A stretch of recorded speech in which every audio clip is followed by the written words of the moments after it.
पूर्ण परमेश्वर सतगुरु रामपाल जी भगवान का संक्षिप्त जीवन परिचय। सात समुद्र की मसी करूं, लेखनी करूं बनराय, धरती का कागज करूं, गुरु गुण लिखा न जाए।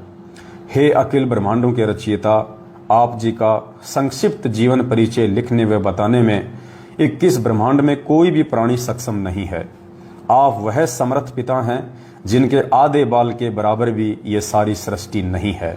अतः संक्षिप्त जीवन परिचय शब्द के प्रयोग के लिए हम क्षमा प्रार्थी हैं, परंतु भाई बहनों को आपकी अंश मात्र जानकारी के लिए इस शब्द का प्रयोग करना मजबूरीवश लेना पड़ रहा है। परमेश्वर आप जी की अमरवाणी कहती है कि चारों युग में हम पुकारे, कूक कहा हम हेल रे, हीरे मोती माणक बरसे, ये जग चुकता ढेल रे।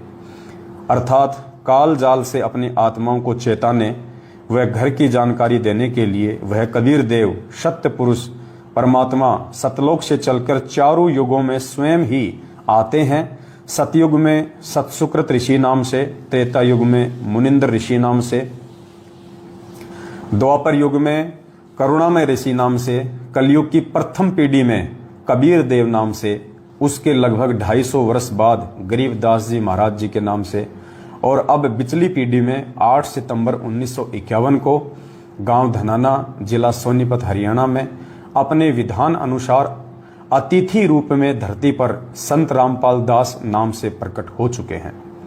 अपने नाम के आगे दास शब्द वह परमात्मा सिर्फ हम आत्माओं को दास की परिभाषा समझाने के लिए ही लगाते हैं।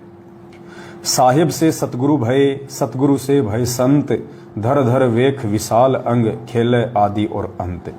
इस अमरवाणी के अनुसार सत्य पुरुष ने 8 सितंबर 1951 के दिन प्रकट होकर 17 फरवरी 1988 तक एक साधारण से किसान परिवार में हमारी चरम दृष्टि को धोखा देते हुए 2 अच्छी आत्माओं माता इंद्रो देवी व भगत नंदराम जी को अपने मुंह बोले माता पिता के रूप में इस नश्वर संसार में लीला करने हेतु स्वयं के आने अर्थात प्रकट होने के लिए निमित्त बनाया।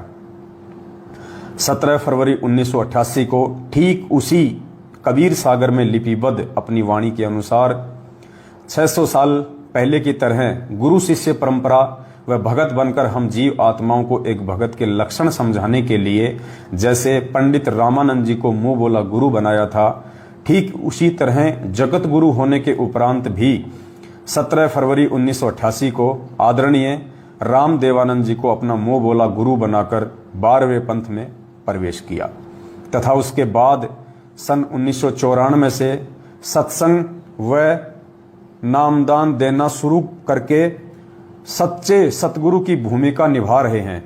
आप स्वयं कबीर देव हैं। मर्यादा में रहकर भक्ति करने वाली अनेक आत्माओं को आपने जीवन दान व आध्यात्मिक सुख देने के साथ साथ शास्त्र अनुसार भक्ति देकर मोक्ष का मार्ग भी दिखाया। सन 1994 से आज तक आप जी ने परमार्थ के लिए निस्वार्थ भाव से जो संघर्ष करके दिखाया है, यह आपकी दयालुता, साधुता व समर्थता का प्रमाण है। वेदों में लिखित अपनी महिमा व गुणों को सत्य साबित करने के लिए कि वह परमात्मा कमल के विकसित फूल पर शिशु रूप में प्रकट होकर कुंवारे गाय के दूध से अपनी परवरिश करवाता है, वह परमात्मा मुर्दे को जीवन देकर 100 वर्ष की उम्र प्रदान कर सकता है, निर्धन को धन देकर सुखी कर सकता है, कोढ़ी व रोगी को स्वस्थ करके नया जीवन दे सकता है, बांझ को पुत्र व अंधे को आंख दे सकता है, आदि आदि वेदों में वर्णित महिमा को यथार्थ रूप देने के लिए चारों युगों में मात्र एक एक जीवन किसी तालाब में विकसित कमल के फूल पर शिशु रूप में प्रकट होने की लीला करते हैं। अन्यथा आप जी परमेश्वर सतगुरु रामपाल जी भगवान को किसी तालाब, कमल के फूल या शिशु रूप में प्रकट होने की कोई आवश्यकता नहीं होती है। आप जी जब चाहे, जहां चाहे, जिस रूप व अवस्था उम्र में चाहे प्रकट होना चाहे तो हो सकते हैं।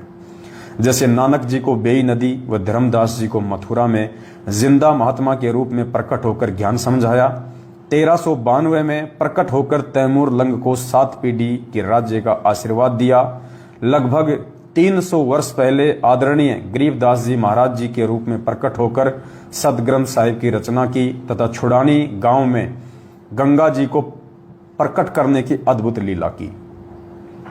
लगभग 60-65 वर्ष तक छुड़ानी से निर्माण होने के बाद 35 वर्ष तक उसी रूप में सहारनपुर उत्तर प्रदेश में अपने प्रिय भगत भूमणदास के बाग में रहने की लीला की और आज साक्षात अपने वास्तविक सतलोकीय स्वरूप में सतगुरु रामपाल जी के नाम से 8 सितंबर 1951 से हम सब के समक्ष प्रकट हैं। हे जगतनाथ, आपकी लीला अद्भुत है। हे अविगत परमेश्वर, आप जी की गति को कौन जान सकता है। हे देवों के देव महादेव, आप जी स्वयं अपनी कृपा व आशीर्वाद से अपनी समर्थता व गति का अंश मात्र आभास करवाकर दया करते हैं। हे दयालु परमेश्वर, अपनी भोली व ना समझ साध संगत पर अपनी प्रेम दृष्टि, आशीर्वाद व कृपा बनाए रखना। हमारी आप जी से दंडवत प्रार्थना है कि हमारे अंदर भक्ति की कसक व चाह सदा बनी रहे। हे प्रभु, इतनी दृढ़ता भी देना, चाहे ब्रह्मा विष्णु महेश काल व दुर्गा भी हमें आपकी सत भक्ति से विचलित करना चाहें तो भी हम डगमग ना हो। मन चाहता है इस तुच्छ जिव्या से ऐसे ही आपकी महिमा का बखान करते रहें, लेकिन आप अंतर्यामी की महिमा का बखान करने में हम जीव पूर्णतया सक्षम नहीं है। सत साहेब।